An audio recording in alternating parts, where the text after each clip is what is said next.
During the golden age of Hollywood, the motion picture industry made about 400 films a year. But of the 21,000 movies made before 1950, half are gone forever. Before 1952, all of your film support was made out of cellulose nitrate, which we know is very flammable. There was explosions. There was a lot of films lost because of it. Preserving films like In a Lonely Place is the passion of Sony Pictures Vice President of Restoration, Grover Crisp. With performances by Oscar winners Humphrey Bogart and Gloria Graham, and direction by the legendary Nicholas Ray, Crisp felt a complete restoration of this classic was critical. This particular film is eagerly awaited because it is one of the classic film noirs.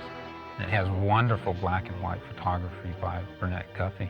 Over the course of a year, a team of experts combined art and science to return the film to its original condition.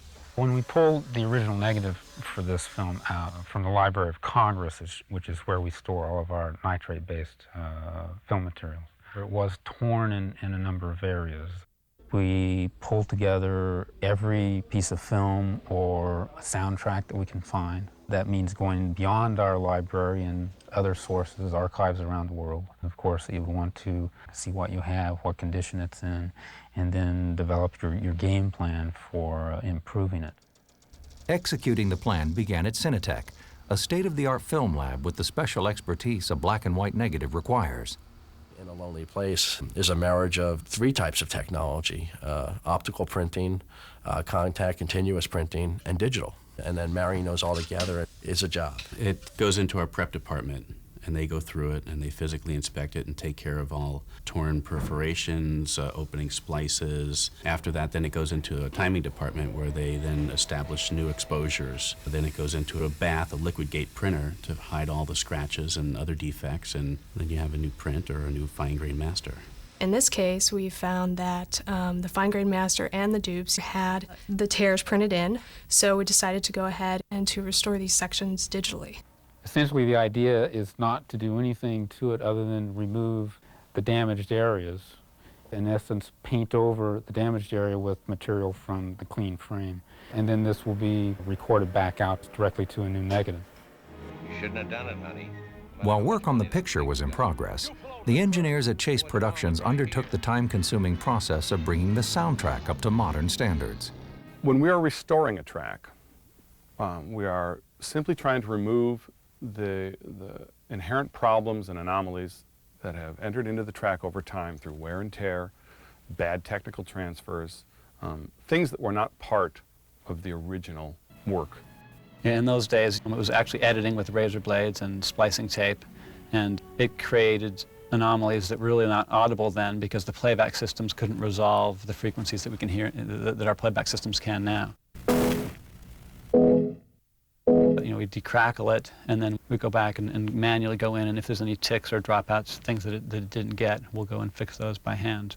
This is an example of a line of dialogue at the very beginning of a reel, and I think the mag was probably warped. They still don't know who killed that checkroom girl. They don't? Actually, I got really lucky. That line of dialogue was also used in a dream sequence later on in the movie, and I was able to take that line of dialogue and bring it in, and it was exactly the same, and the Foley was there, everything worked.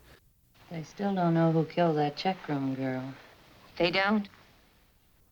The biggest problem by far throughout the entire feature was there were dropouts around almost every line of dialogue. There are 3 tracks, dialogue here, music in the center, and then effects at the bottom. And all these red lines here, vertical lines here, are all edits that we did, either replacing little sections around dialogue, and you can see that there's a lot of edits in the dialogue track, hundreds of them. I think much of what we do, I would say maybe 90% of it, would be completely impossible without the digital tools that we have now. With the restoration nearing completion, Sony Pictures made arrangements for the pristine elements to be stored at the industry's most advanced film vault, ProTech. Once we finish a restoration, typically we will have several sets of new master positive elements, one of which just gets locked away in its own storage environment, preserved for the future. And of course, we always preserve the original material as well. What my big thing is to make sure that's here for our children's children. People like Humphrey Bogart, Clark Gable, Cary Grant, those names are never going to go away. People are always going to know them, and it's because of films. Now that In a Lonely Place is safeguarded for the future, This powerful performance by Humphrey Bogart will be entertaining audiences well into the next century.